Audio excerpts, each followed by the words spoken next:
anyone that's been to a sporting event, the atmosphere before a game, I think Game Time Decisions has that same exact atmosphere. This is our arena. This is what we do. There is going to be an energy to Game Time Decisions that you will feel night in and night out. The excitement you get when you lock your bets in, when you're figuring out what you want to do, we can zone in on the biggest games each night. I want this to be the place that people come to before the games start so they feel as ready as possible to lock in their cards. We are going to hit every single one of those markets that you need to know about. We're going to go through every single thing, and I've got a great team behind me that's going to help me get the job done. There is not going to be a better place, I promise you, than Game Time Decisions to get that new information, react to it, and be able to then bet accordingly. We will have everything at our disposal, and we will use that to our advantage. I'm Kevin Walsh. Tune into Game Time Decisions from 6 to 8 p.m. Eastern on SportsGrid. We know the Knicks are talented. They're 37-20. It's not a bad season by any stretch. They're just not beating the upper echelon team. This is the Knicks team right now. They're a very good team. And I'm a Knicks fan. You can't look at there and say, this team can win a championship. They're not good enough. You're not good enough defensively. Are we the New York Knicks or are we the New York Fugazis? Just forget about it. The Early Line. Only on SportsGrid. Is that kind of helpful when it comes to preparing for a major? Is that you're just like 1 foot in front of you at this point? Ideally come to a place here at Bay Hill where I've had good success in the past. I've only played it the last 21, 2, 3, and 4. So, but I've played it well, and I really like that we're heading there with where I'm at right now. I think it's going to tell me a lot. The Smiley Show, only on SportsGrid.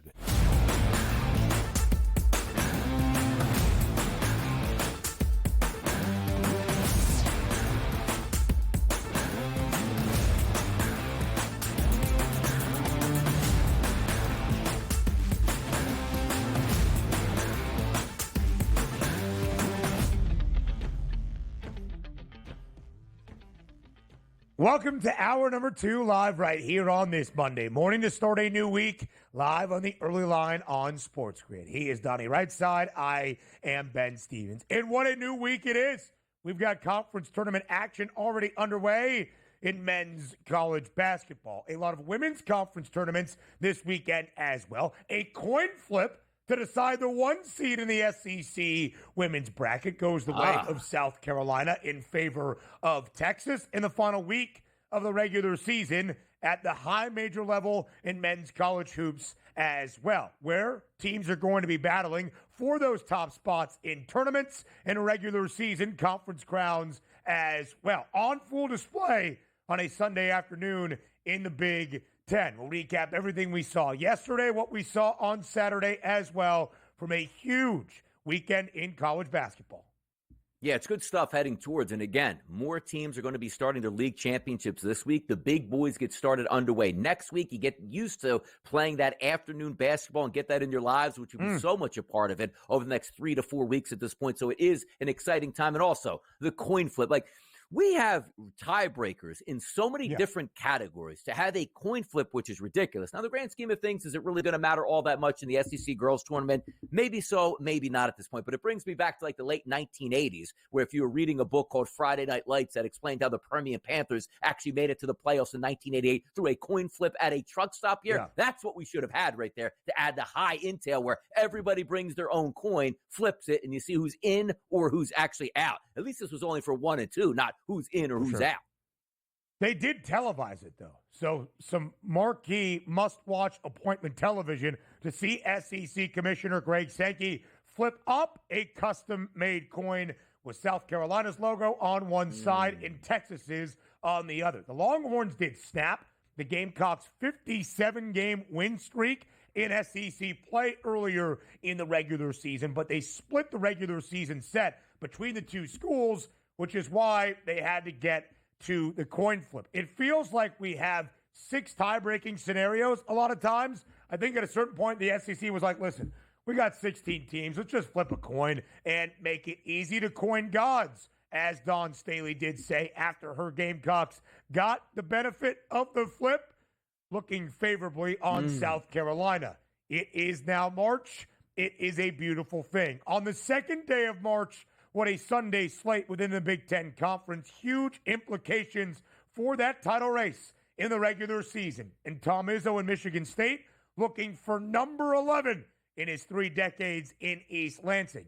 In Michigan State, if they want that Big Ten championship in this regular season, had everything in front of it over a 5-game stretch in a 15-day run, that if they could win 3 or 4 of those games, they would be in bowl position.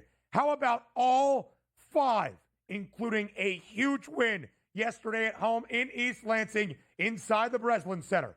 71-62 in a top 15 tilt with a home win over number 11 Wisconsin. The Spartans do cover as a 4.5-point home favorite. Here is that 5-game stretch that Michigan State went perfect through. A road win at Illinois, a home win over Purdue, a road win against the rival in Michigan, the buzzer beater from 60 feet away on a Wednesday night on the road in College Park, and rounding it out with a top 15 win over number 11 Wisconsin. 5 consecutive quad 1 games, 5 straight quad 1 wins. The only team in men's college basketball that can say that this year resides in East Lansing. And they play defense, and that's always been the calling card right back to the Flintstones back 20 to 25 years ago. This team plays defense. Tom Izzo will have this team ready to play come tournament time, and this might be one of the better versions of Tom Izzo's team over the past, let's just say, 5 to 10 years. Why? Because they defend and they can score, and also, we talk about the SEC being so tough. You just listed a gauntlet of games to go through. But you know what I like best here? You go on the road to Maryland, who's a very talented team, and you win by a buzzer beater. You celebrate like you won the Super Bowl, but you know what? You came right back and played a top 15 on your home court and handled your business. I love to see that. And one of the topics that we talk about here is styles make fights here. You know Wisconsin's going to want to get off from the three-point line. You know Michigan State can defend it just about as good as anybody in the entire nation. 5 of 32 from three-point range. Right there was the killer. They'll give you the three-point shots, but they'll defend it right on you. If you can't make your three-point shots, you're not beating the Michigan State Spartans. Another victory for them. Down at the break at home. Powerful second half. Win by 9 points. Big-time victory for the Spartans.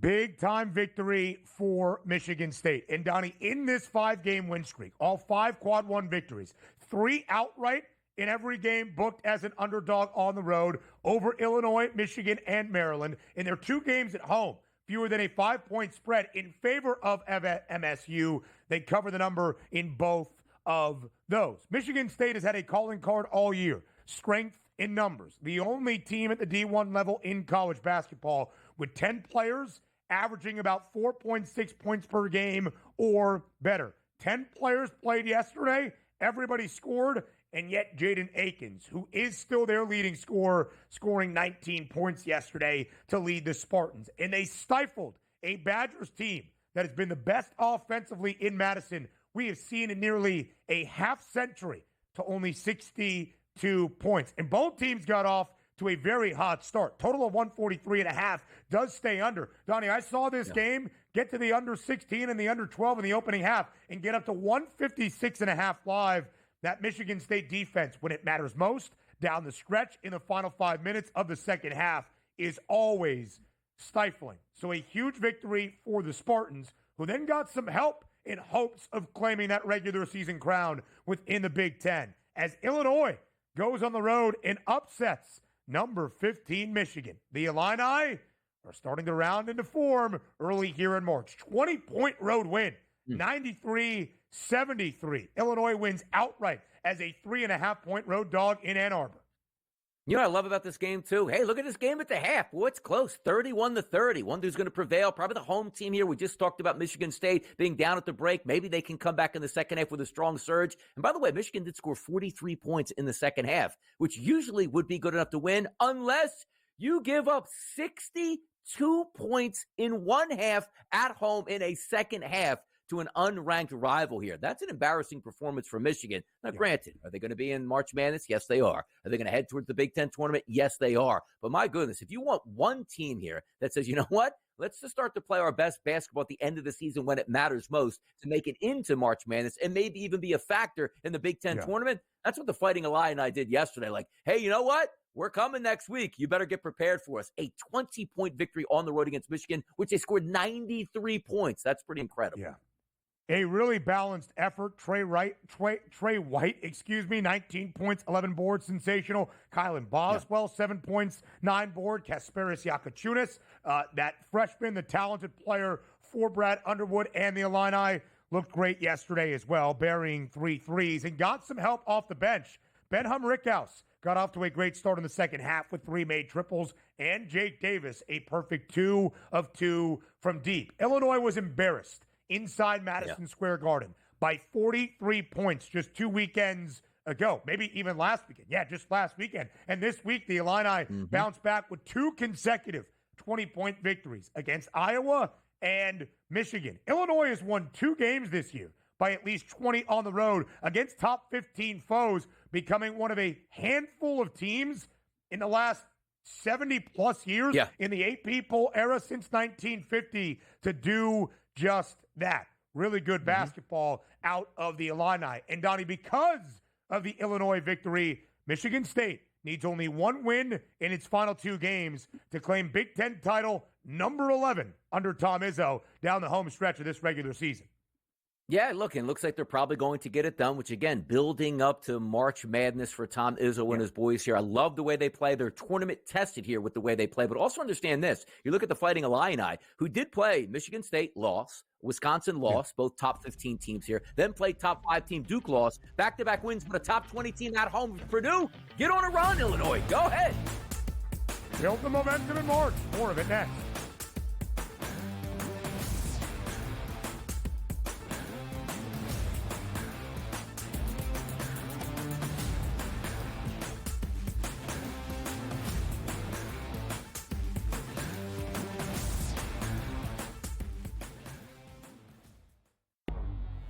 Two guys that can do it all. Too much electricity this morning. This is a good time. We're having a lot of fun. I had to do a triple take. Ka-ching! Why? Because of parity. I didn't mean to offend. Yeah, it's not going to happen. Load management is a dirty word. Let him rip. You know what? Circumstances provide the results. What? How do you do this once? Oh, Donnie, you got such a good show there. A network that is booming. The Early Line, only on SportsGrid. The Knicks versus the top 3 teams in the league. Oklahoma City, Boston, Cleveland, 0-7. And you take out the 110-104 loss to Cleveland at home in October, and they lost by double digits every game. The Knicks will make the playoffs. Number 1, do they fix their defensive problems? And 2, are they actually healthy? Betting above the rim, only on SportsGrid. You have Duke the 1, Houston the 2. They're the 2 best defensive teams in the country. I want to see them play for the right to go to the Final Four because I think that would be a kick-ass game. Duke is really great on both ends of the floor. They can score and they can defend, and that's why they win by big numbers all the time, because they're really good on both ends of the floor. I don't trust Houston's offense. Pharrell coast to coast, only on SportsGrid. The Eagles got it done. If you back them, you're celebrating. Football season may be over, but the action never stops. Are you ready for some baseball? At SportsGrid, we're always in the game. We bring you 24/7 betting insights, expert picks, and real-time analysis. Next big play is already in motion. Are you ready? It's smarter to be on SportsGrid.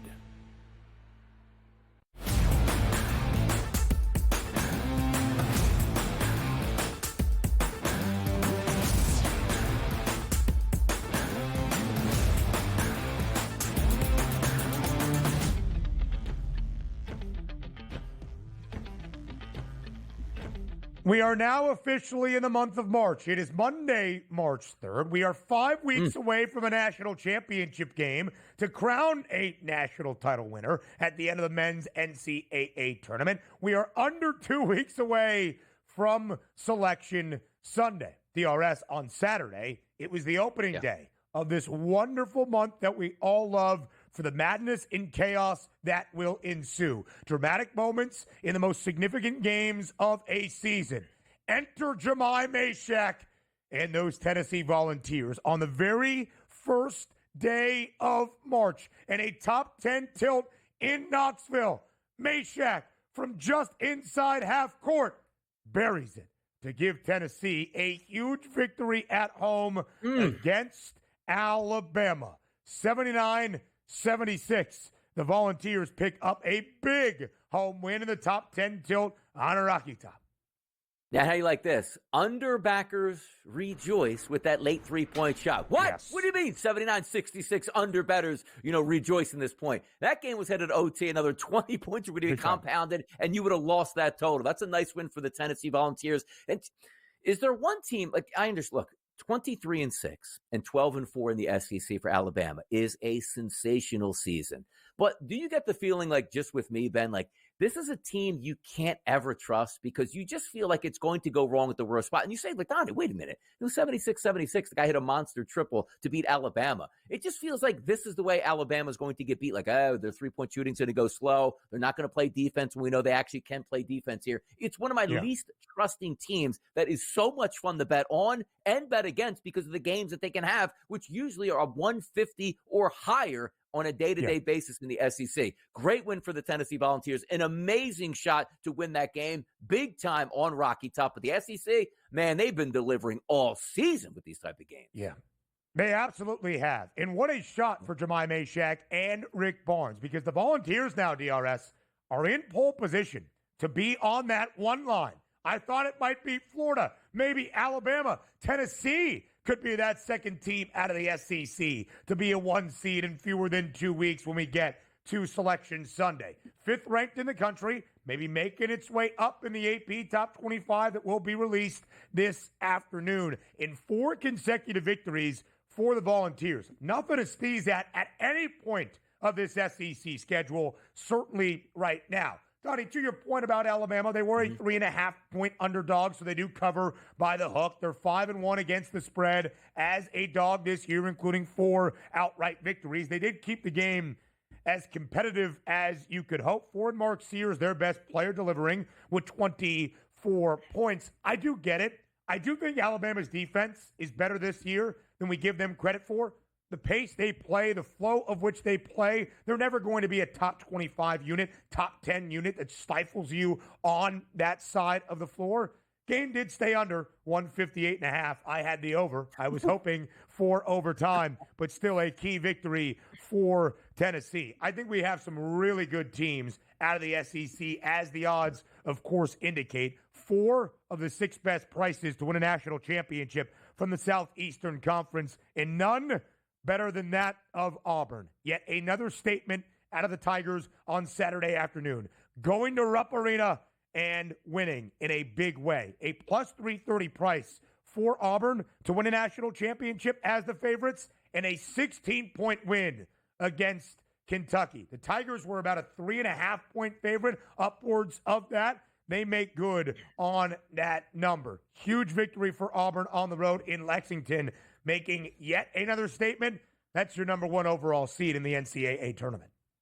No, it is. And by the way, again, styles make fights sometimes. We know how smooth Kentucky is on offense. They want to get to the three-point line. They want to make their three-point shots. But a top 10 team in the country at defending the three-point line, that's the Auburn Tigers. 94-78 final. And it's just so simple. Auburn, 12 of 26, very efficient on the road from the three-point line at 46%. You look at Kentucky, very un-Kentucky-like. 4 of 17 from the three-point line, only 23% made at that point. Because quite frankly, they shot 46% overall from the field. But this game was over in the first half. When you talk about statements made, yes, that final score shows you, but to put up 49 points in Rupp Arena when that place was on fire to start that game, that shows how talented and tough Auburn is. And if you can defend the three-point line and make your shots and maybe have the best player in the country, things are looking up for your chances to cut down the Nets in March Madness. No doubt about it. There is no doubt about that, DRS. And I like what we do on Fridays because oftentimes we don't have the odds just out for Saturday because of how early we do the morning show. But we do the Ken Palm projections, and we know what the matchups are going to look like and who can take advantage. I knew as soon as the line opened up on Friday afternoon, I was going to bet the over. 163.5, bet it, close closer to 165.5, 166 in the marketplace. And, of course, it goes over. Janai Broom The Wooden Award favorite entering this weekend. Not even a stellar performance. Miles Kelly, 9 made triples for Auburn and 30 points in that starting lineup. Yeah. The Tigers in prime position to claim that SEC regular season crown. In fact, did they claim a share already? 15-1, 3-game advantage over Florida and Alabama with only 2 games remaining. I believe so, yeah? Yeah, they did. No, I think they have to. Did they clinch the share? They clinch it overall because I saw them on the bus once that 3 ball went in from Tennessee, so they got a share yet. So they'll wrap it up there. Yeah, I saw them celebrating. So yep, we're good. Speaking of shares or outrights, of course, we learned that St. John's clinched a share of its first Big East regular season title since 1991-92 with a home victory against Seton Hall inside the Garden on Saturday afternoon. Their first outright Big East regular season crown since 1985. 10-point victory against the Pirates delivers exactly that. Now, St. John's was a 20.5-point favorite, so that game may be a little bit closer than we anticipated. But, Donnie, when you think of this year for Rick Pitino in the white suit, in a whiteout inside the world's most famous arena on Saturday, the first Big East regular season outright championship for the Red Storm in 4 decades. That, the Rick Pitino effect. It is. And also, understand this. They play defense. But come on, Seton Hall. Only 48 shot attempts in that game, which included 2 of 11 from three-point range and 9 of 21 from the free throw line. Shaheen, hey, I wonder if that Peacock's job is still waiting for you here in the offseason. Mm-hmm. A little bit more around the Big East and plenty more in college hoops coming your way up next.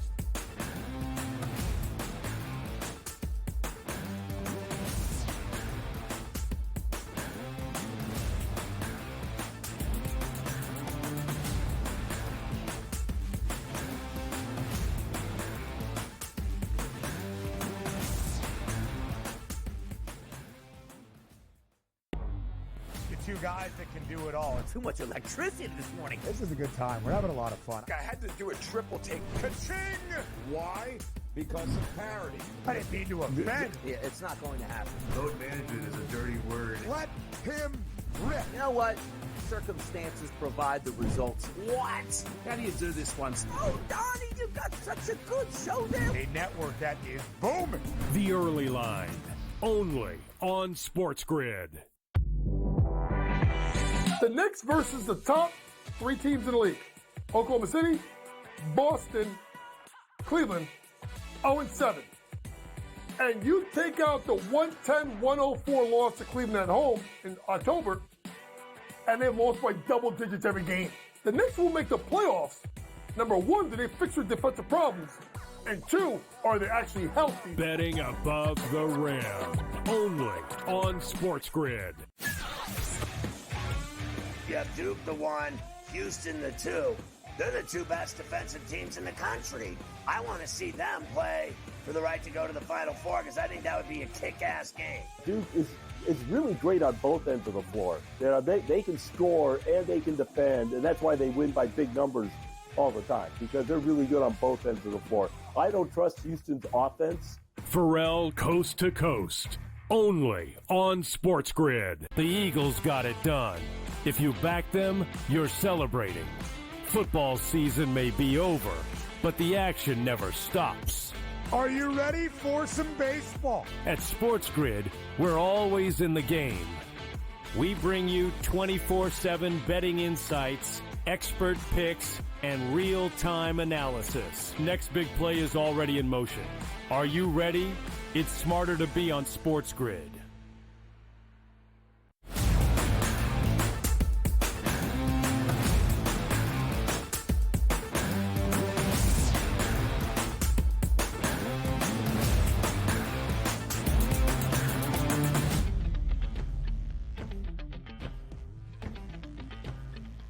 Some other big college basketball results from the opening weekend in March, from Saturday and what we saw on Sunday as well. Donnie, we knew that Florida would be close to a double-digit favorite, 8.5, 9.5-point spread back in Gainesville, hoping to bounce back from a road loss against Georgia earlier in the week. The Gators do absolutely that, winning by nearly 20, 89-70 against Texas A&M.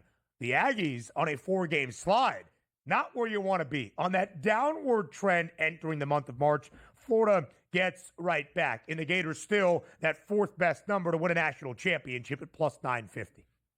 Yeah, and again, top 5 team in the country, the Florida Gators, unbelievable on offense, 42% from three-point range. Didn't have too many free throw attempts and didn't convert at a crazy rate of 68%, but still easy enough to beat Texas A&M. Yeah. And you're right, it's like catching a falling knife at this point for the Texas A&M Aggies. Yes, you play in a tough conference. You're playing quad one every single game, but you don't want to head into the SEC tournament on that down spiral, then get bounced in round 1 of that tournament here before you head into March Madness. At this point, you got to come away with some victories. But again, did we expect them to go on the road to beat the Florida Gators? Probably not, but at the same time, get beat by close to 20, got to be better than that. Yeah, absolutely so. Not where the Aggies want to be right now under Buzz Williams. Duke making quick work of Florida State on Saturday, winning by 35 and putting up the century mark 100-65. The Blue Devils have won 6 straight games. Of course, only one single loss in ACC play to Clemson, who beat Virginia in Charlottesville, covering as a 6.5-point favorite. Duke covers as a hefty favorite against FSU. They have also covered in all 6 of these consecutive victories. Duke has a great opportunity to claim that first ACC crown under John Shire. Of course, they just need to win out and do that. 2 more games for the Blue Devils, including the regular season finale against North Carolina. UNC needs some quad one opportunities. That regular season finale against the Blue Devils could provide just that. How about Vanderbilt continuing to win games? 4-point win over Mizzou as an ever so slight home dog against the Tigers on Saturday in OT, 97-93. And Donnie, a team we have told you to keep an eye on, Iowa State, when healthy with how they play basketball, based on the trends, they could be a team to keep an eye on in March. The Cyclones, a 20-1 price, and we're finally at full strength on Saturday at home in Ames with the return of Keyshawn Gilbert. They win by 17 against a top 25 foe in Arizona, 84-67. Iowa State easily covering as a 6.5-point favorite. Everybody was there. Curtis Jones off the bench. Nate Heist delivering some threes off the bench as well for TJ Otzelberger. Milan Momcilovic also performing very well. And Keyshawn Gilbert back in the fold. Iowa State win healthy. A team that is tailor-made to make a deep run in March. No doubt about it. And also, if you're looking at the Big 12, one of my favorite college basketball conferences here, like 2 ticket prices here that make a ton of sense. And on that graphic, which we popped them up, Iowa State and Texas Tech, because you hit the nail on the head. Sometimes you're going through some of these games where they're taking losses here, and you say to yourself, what happens if the team is at full strength here, and what sort of price point am I getting? Texas Tech, you see 30-1, and then Iowa State at 20-1. Those are 2 tickets I'm going to find myself playing here come March Madness, but I think the timing is right here, and also from that Saturday game for Texas Tech, I didn't know how well they would be or healthy they would be on Saturday. They got a big lift by getting a couple starters back. They made their 3-point shots and went into the fog and picked up a key victory. So Iowa State and Texas Tech, they're going to be on my radar for one of those longer shot tickets here that can do some damage. The Red Raiders winning outright in Lawrence as a 4.5-point underdog, a game we talked about as well. If Texas Tech is healthy, they can beat everybody. In Kansas, things are so bad that Bill Self, after the game, released a statement about Kansas just trying to play better basketball at the end of the regular season. A statement you only normally see, Donnie, unless somebody is in trouble. But I guess just from a basketball perspective, KU is exactly that, in trouble. Now, 8 Big 12 losses for the Jayhawks this year, the second consecutive season of 8 Big 12 losses. Donnie, since the year 1980, Kansas has missed the tournament just 3 times. 1982, 1983, 1989. The only 3 years up until these previous 2, Kansas had lost at least 8 conference games. Not a good sign for Kansas. Not going to miss the tournament this time around, but they're not going to be on the 4 line, at least, where they have been the last 20 or so years. The Jayhawks are struggling mightily after a second consecutive season, booked as the number 1 team in the preseason poll in that AP Top 25. Let's talk some NBA news on the other side of the break.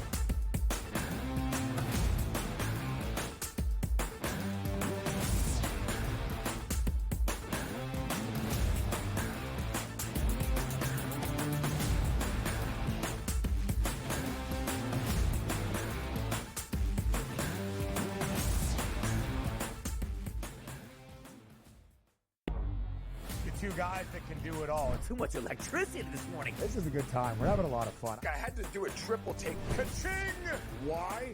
Because of parity. I didn't mean to offend. Yeah, it's not going to happen. Load management is a dirty word. Let him rip. You know what? Circumstances provide the results. What? How do you do this once? Oh, Donnie, you got such a good show there. A network that is booming. The Early Line, only on SportsGrid. The Knicks versus the top three teams in the league. Oklahoma City, Boston, Cleveland, 0-7.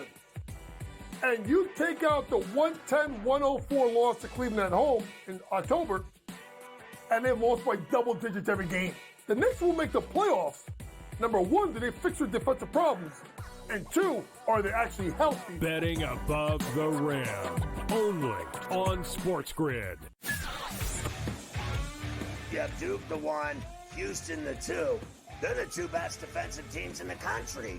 I want to see them play for the right to go to the Final Four because I think that would be a kick-ass game. Duke is really great on both ends of the floor. They can score and they can defend, and that's why they win by big numbers all the time, because they're really good on both ends of the floor. I don't trust Houston's offense. Pharrell coast to coast, only on SportsGrid. The Eagles got it done. If you back them, you're celebrating.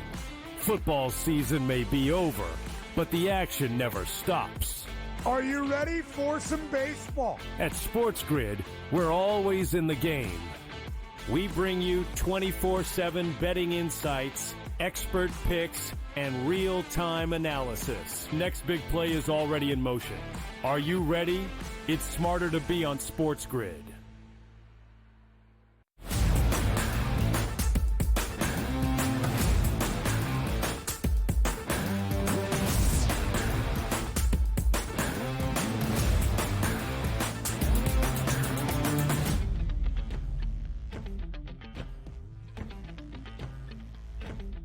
Let's go around the association from the weekend. Early in the weekend, as Dr. Donnie almost predicted at the All-Star break, one of the things that could hold back the 76ers of trying to make the play-in tournament in the Eastern Conference or earn a playoff spot would not just be poor play, but poor play compounded by the idea that if Joel Embiid, still dealing with a knee issue, wasn't fully healthy, the 76ers would call it a lost season and rest Embiid for the remainder of it.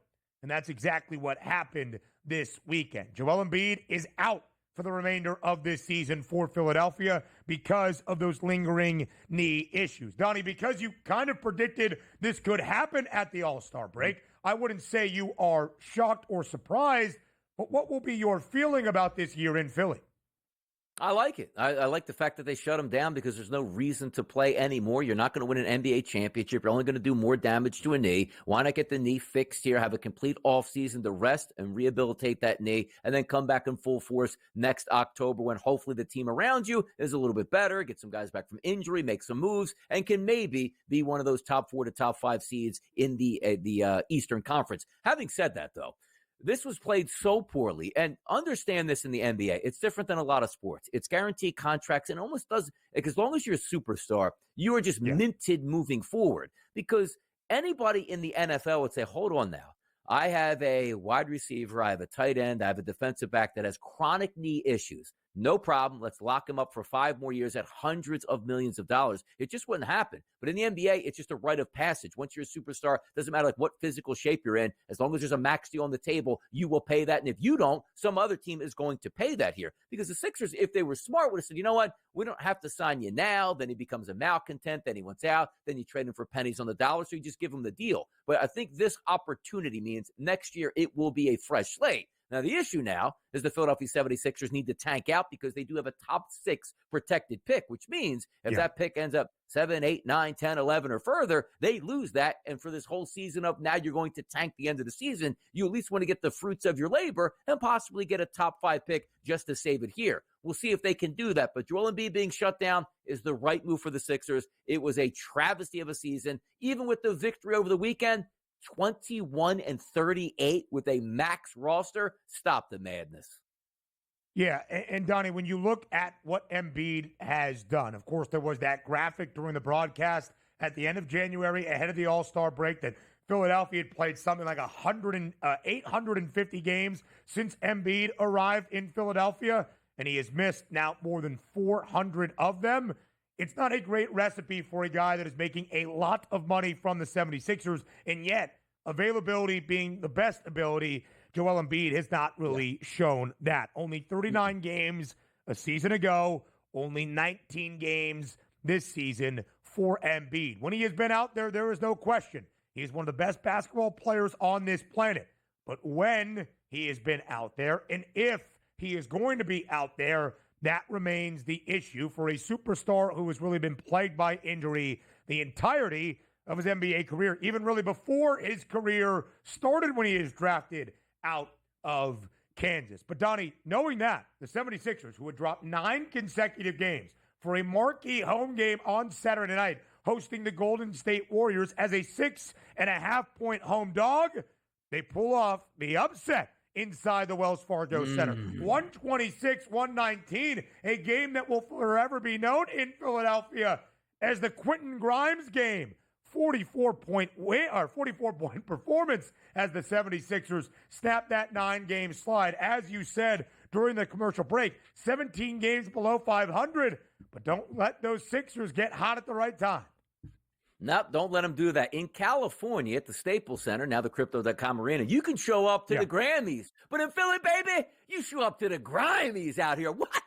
You 18 of 24, 6 of 9 from three-point range, 44 points. And my God, make your free throws. You went 2 for 8. You go 8 for 8. You got a 50 burger in the city of brotherly love. That was astounding. Because I'm expecting the Sixers to just be non-confrontational, if you will, on a night-to-night basis. Like, hey, guys, you want to come in here and get your win? Come here and get your win. But if I expect, like, hey, Maxey went for 45 points.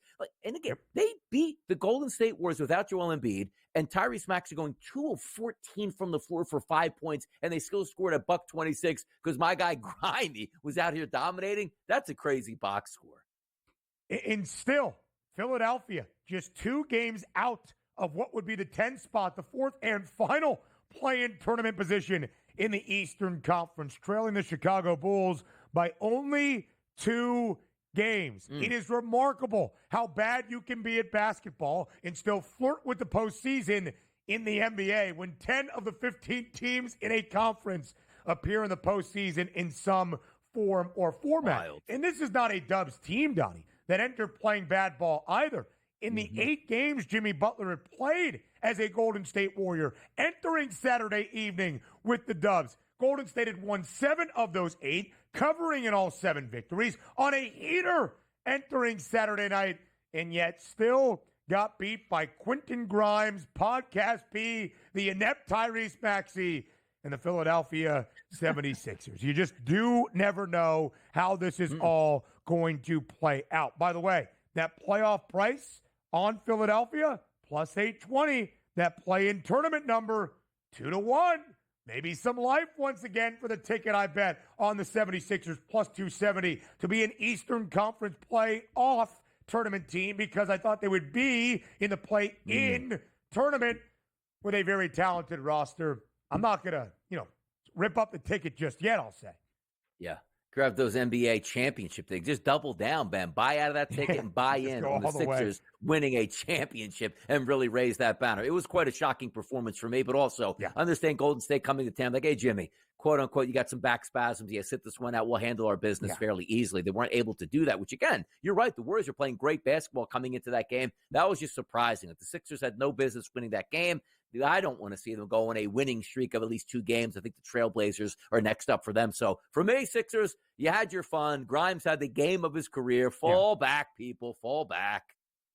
Yeah, maybe not for me, though. Let's keep winning some games. DRS, the longest winning streak in the NBA actively is the Cleveland Cavaliers, who have now won 10 consecutive games. They just keep winning. Overtime last night at home, avoiding the upset against the Portland Trailblazers, but winning 133-129. It is why we said at the All-Star break, the Cavaliers would have to stumble mightily. I mean, lose a ton of games down the stretch for the Celtics even to be in consideration for that 1 seed It is not going to happen despite a Boston home victory yesterday against the Denver Nuggets. 7-point home win, 110-103 for the C's. Boston covers as a 5.5-point home favorite. And yet, Donnie, despite win number 43 this year for the C's, they trail by 7.5 games against the Cavs, who were trailing by a lot in that marquee matchup on Friday night against the Celtics and rallied all the way back for a huge win.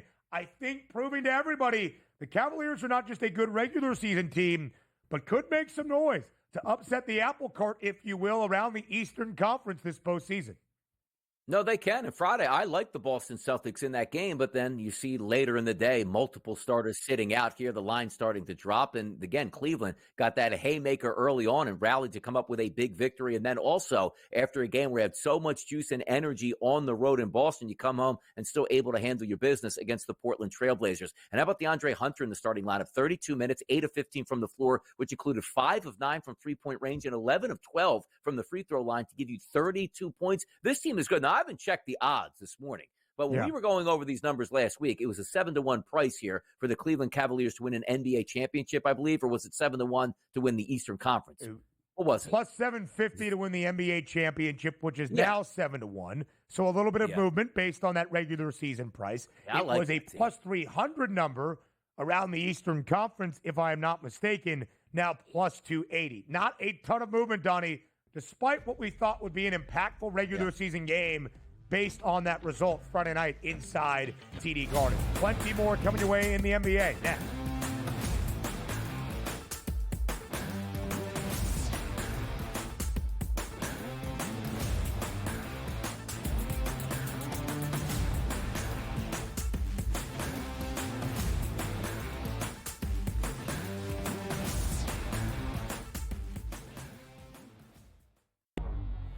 Two guys that can do it all. Too much electricity this morning. This is a good time. We're having a lot of fun. I had to do a triple take. Ka-ching! Why? Because of parity. I didn't mean to offend. Yeah, it's not going to happen. Load management is a dirty word. Let him rip. You know what? Circumstances provide the results. What? How do you do this one? Oh, Donnie, you got such a good show there. A network that is booming. The Early Line, only on SportsGrid. The Knicks versus the top 3 teams in the league. Oklahoma City, Boston, Cleveland, 0-7. And you take out the 110-104 loss to Cleveland at home in October, and they've lost by double digits every game. The Knicks will make the playoffs. Number 1, do they fix their defensive problems? And 2, are they actually healthy? Betting above the rim, only on SportsGrid. You have Duke the 1, Houston the 2. They're the 2 best defensive teams in the country. I want to see them play for the right to go to the Final Four because I think that would be a kick-ass game. Duke is really great on both ends of the floor. They can score and they can defend, and that's why they win by big numbers all the time, because they're really good on both ends of the floor. I don't trust Houston's offense. Pharrell coast to coast, only on SportsGrid. The Eagles got it done. If you back them, you're celebrating. Football season may be over, but the action never stops. Are you ready for some baseball? At SportsGrid, we're always in the game. We bring you 24/7 betting insights, expert picks, and real-time analysis. Next big play is already in motion. Are you ready? It's smarter to be on SportsGrid.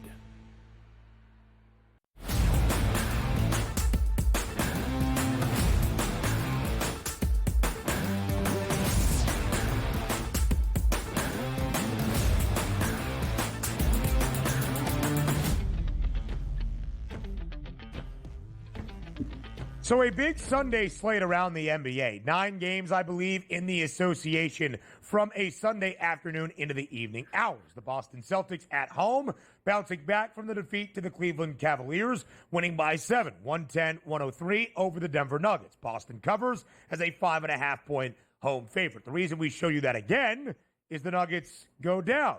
Last Saturday night, Denver lost at home against Luka Doncic and the Los Angeles Lakers. I highlight Luka because he had his best game in a Lakers uniform. Last night at home, second consecutive game this weekend in a 3-day span against the rival, the LA Clippers. The Lakers get a victory, 108-102 last night. Line closed at 2.5 points in favor of the Clips. So the Lakers do actually win outright as an underdog, and both LeBron and Luka did play. You see it there. 6 straight wins for the LA Lakers, the longest active win streak currently within the Western Conference. The Nuggets lose, the Lakers win. Donnie, if the season ended today based on some tiebreakers and a slightly better win percentage, the Lakers would be the 2 seed in the Western Conference, trailing the Oklahoma City Thunder by double-digit games. But the Lakers, now the 2 seed. Most of last week, it was holding off the Rockets for the 4-5 split. The Lakers winners of 6 in a row, now the 2 seed in the Western Conference standings currently.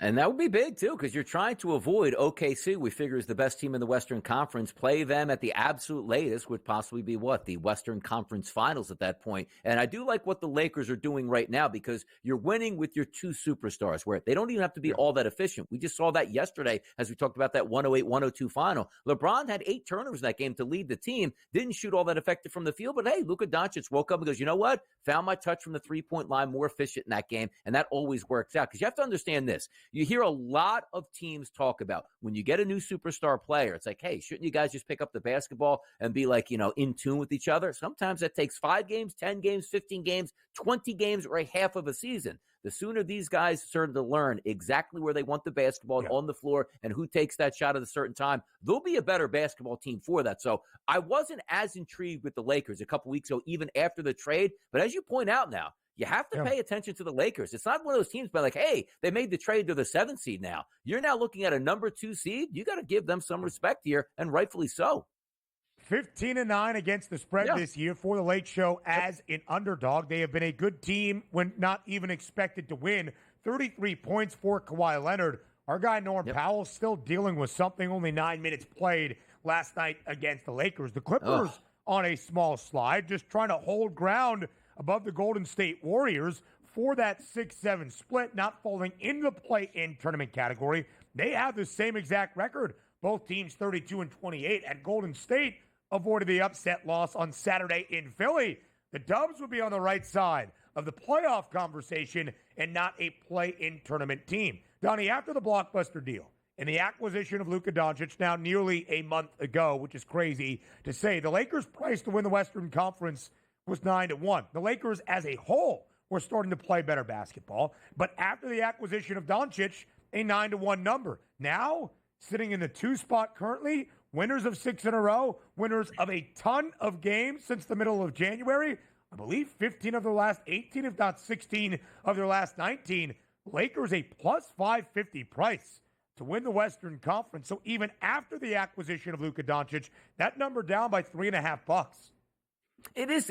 And I understand this. Like we call it like the Yankee tax in baseball. Like, hey, the Yankees supposed to be a minus 140. They're a minus 168 because everybody's betting the Yankees and they're a favorite. You're going to get the same thing with the Los Angeles Dodgers. The reason I bring that up is the Lakers will have a tax. One of the most interesting, let's just say, NBA franchises and most popular here gets a popular superstar and playing well basketball. They're going to attract a lot of bets at the box office. But for me, I do sit back and say, like, the price point is decent, but I don't feel them, and it's wrong to say, as an NBA championship contender, which you're a 2 seed, you're going to be a contender. But it just doesn't feel to me like I would be really surprised if the Lakers ended up in the NBA Finals, and obviously even more surprised if facing, let's just say, Cleveland and or the Boston Celtics and coming away with the World Championship. Now, we've seen different things happen before and injuries take place and teams get hot. I get it. But I like this Lakers team. And yes, I told you they deserve respect. But for me, it's not going to get a ticket from me to win an NBA championship or a Western Conference. I just don't feel they have enough firepower, particularly when they don't have a centerpiece here like Anthony Davis. But granted, you had to give up Anthony Davis to get Luka Doncic. You got to make some of those deals. But I just don't have all that much thought in. I think the Lakers are actually one of the best teams in the NBA, if that makes sense. So I bet them after the acquisition of Luka Doncic at that 9-1 price, thinking they would at least get to the second round of the Western Conference postseason, potentially even into the Western Conference Finals, and looking for some value. I still think it's Oklahoma City then probably Denver, and then slightly below Denver, that being the LA Lakers out west. But I do think the Lakers can at least get to the second round, and thus some value in that 9-1 number, and maybe some value in that plus 550 price. 20-17. That was the mark for the Lakers on January 13th. From that moment, 18 of their last 22 have been a win. You know which team is probably not going to be a playoff team despite talent? That would be the Phoenix Suns. A slight home favorite last night, laying just a point, but basically a pick'em favorite against the Minnesota Timberwolves. The Suns lose once again. Now 5 games below 500 as Anthony Edwards leads Minnesota to nearly a 20-point road win, 116-98. 44 points for the Ant-Man last night on the road to the Valley. That's embarrassing. And even Kevin Durant is saying as much and probably thought he might get shipped out of town at the All-Star break, or excuse me, the trade deadline there. Did not happen here. And this team is just playing out the string at this point. There are no more excuses. You know, the Sixers like, hey, we're going to shut down Joel Embiid. It just didn't work out. Kevin Durant, Bradley Beal, Devin Booker, all fully healthy at home and get absolutely blasted on their home court. That is as embarrassing as it gets here. Phoenix should not be making a play into the playoffs. But then again, they're probably going to disband that entire team in the offseason and look to hit the reset button. So much was supposed to take place in Phoenix with all of that talent, and it's been worse than anybody can ever imagine. The Minnesota Timberwolves, also a great underdog team like the Lakers. 2 teams around the NBA covering in 62.5% of their games as a dog. The T-Wolves now 10-6-1 against the spread. Yeah, Donnie, Phoenix really out of it. 4 games behind the Mavericks for a play-in tournament spot. It's a lot of ground to make up here down the stretch. More around the NBA next.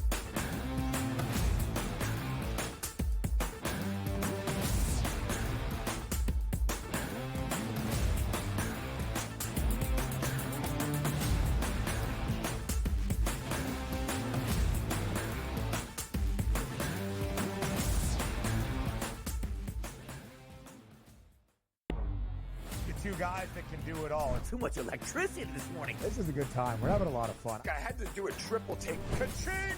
Why?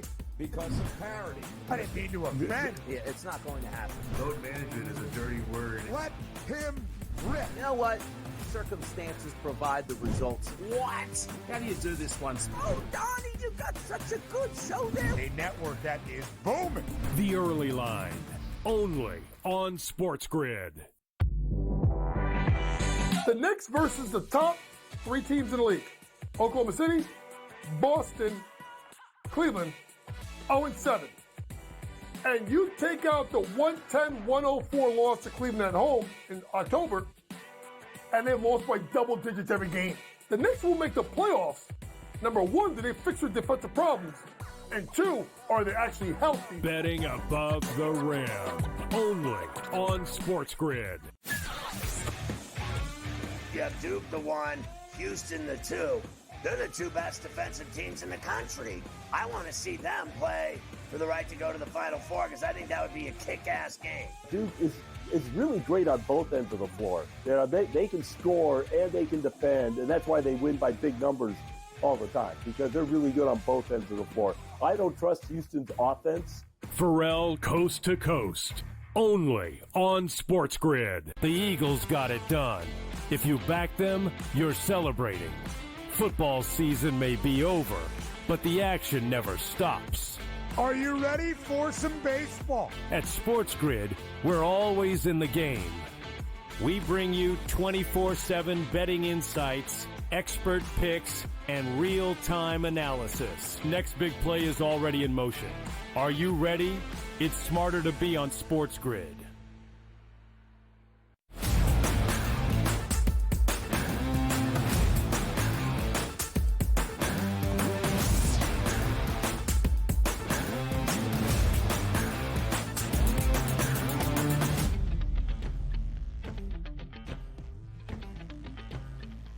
Live right here on the Early Line on SportsGrid. We round out this second hour with an examination of the NBA championship odds. DRS, we have said it. Since the All-Star break, it's not the second half.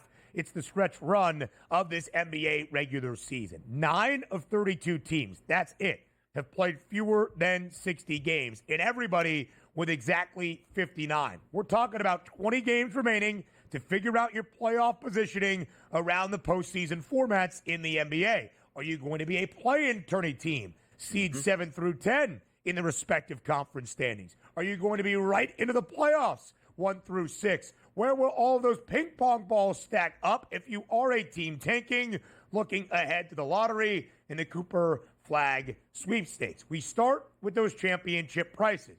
Well, Donnie, the story for a majority of this NBA campaign has been the exact same thing at the top.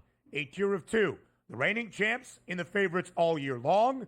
The Celtics a little bit ahead of the Oklahoma City Thunder, who is a lot ahead of everybody else. A 20-cent distinction between the C's and the Thunder, plus 170, plus 190, before we have more than a $5 drop-off to the team with the best record around the NBA, who just split their 4-game regular season set against the Celtics on Friday night in the Cleveland Cavaliers. But still, as the odds makers see it, it's really a peg of 2. Boston, then Oklahoma City. Yeah, if we're lining it up, too, there is a tier of 3, right? It's the Celtics, it's the Thunder, and the Cavaliers. Yeah. But understand this, too. Like, the Celtics sit up top at a plus 170 price, which is over OKC. And correct me if I'm wrong. Like, the Celtics aren't going to be the 1 seed in the East, which means they're going to be the road team and possibly play, if everything lines up, Celtics Eastern Conference Finals, and that will be the home court advantage to the Cavaliers. Should the Boston Celtics win that, then they go to the NBA Finals, which I believe Oklahoma City, if they make it there, would be the number 1 overall seed and absolutely get the home court advantage there based on record. So for me, I say, well, it's probably going to be OKC at plus 190 or the Cavs as a 7-1 to price for me, which is the way that I would actually like to bet that. I understand. And again, the NBA is so much different than regular sports. We say, okay, Donnie, well, what did they do? You just saw the Cleveland Cavaliers beat the Boston Celtics. But then again, we're saying, well, the Celtics weren't full gas in that game. And when the Celtics are in the playoffs and rested and focused on your team and everybody's healthy, that's a completely different situation. And it may be so. But I do think we just throw out the regular season sometimes and say, like, hey, it's really close. Like, the Cavaliers aren't a half game ahead of the Celtics. They're well ahead of the Celtics. They've beaten the Celtics. And as I told you on that game on Friday night, which I did like the Celtics, figuring that all their starters would be in the game, and they weren't, that's one that you file away. Like, we can beat you on your home court. And we have home court advantage, talking about from the Cavaliers section. So for me, if there's those 3 teams here, I'm more apt to bet if I had 2 of them, OKC and Cleveland over Celtics, just because of the price point. And I believe in home court advantage. Plus 190 is the number not just for OKC to win a title, but for the Celtics and the Thunder to see each other in the NBA Finals. Plus 190 already, and we still have more than a month to go in this NBA regular season, and then the playoffs. And yeah, OKC is sitting pretty out west. They have a 10.5 game lead over both the Lakers and the Nuggets for the 1 seed. They are very close to clinching that number 1 overall seed in the Western Conference. But Donnie, to me, the value is with the Cavaliers at a 7-1 price. I think Boston is going to win the East. I know the Celtics would be a favorite, even without home floor advantage against Cleveland in a potential Eastern Conference Finals matchup. And this is me saying, having seen the Cavaliers proven they can hang with the Celtics at the very least and beat the Celtics on any given night, I still would expect Boston to win the Eastern Conference crown.